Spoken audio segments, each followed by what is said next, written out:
i el bon temps van acompanyar la jornada d'inauguració del nou camp de softbol de la zona esportiva de Can Torelló.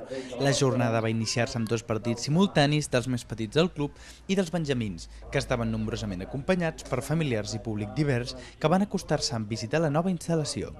Els menuts van gaudir d'una jornada esportiva molt positiva i amb la peculiaritat que estrenaven el nou recobriment de gespa artificial que, conjuntament amb altres millores al complex, ha portat a terme l'Ajuntament de Gavà. Es un gran avance para la práctica del fútbol.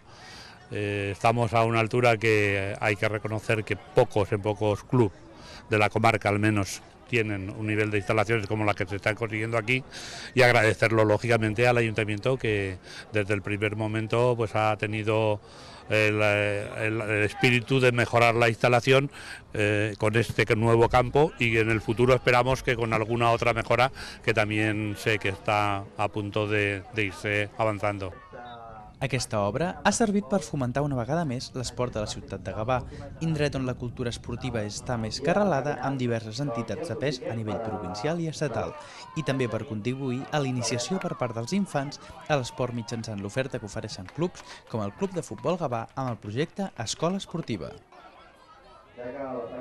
Bueno, yo creo que es un reto muy importante, más lo que estamos consiguiendo en el club, que ya tenemos un equipo de Liga Nacional de Juveniles.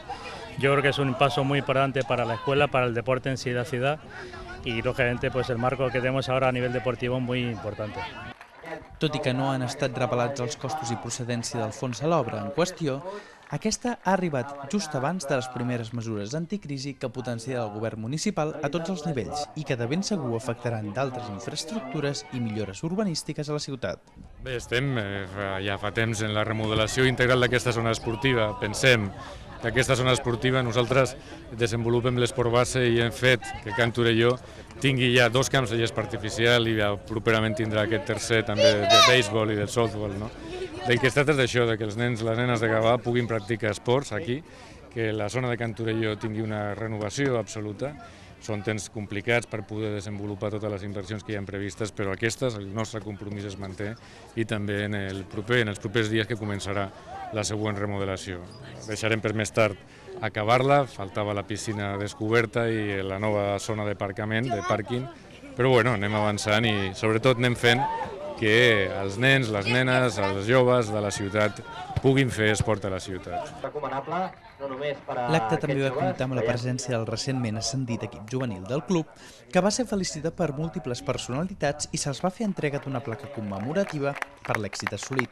Finalment es va disputar un partit amistós entre el primer equip i el juvenil, que va donar per finalitzada la jornada d'inauguració del nou equipament. Els seus coneixements...